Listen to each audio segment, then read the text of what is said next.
南昌强风暴雨，3人被吹，多人受伤。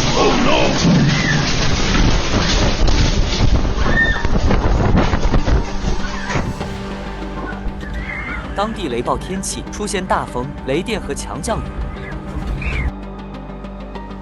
有市民表示，家中的窗户因恶劣天气被毁坏，3人在睡梦中被吹下楼身亡，床被吹得只剩了个架子。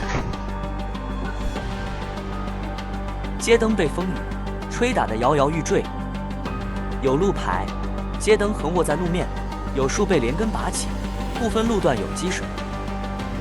强对流天气暂造成4人死亡。好可怕的风，连人都被卷走。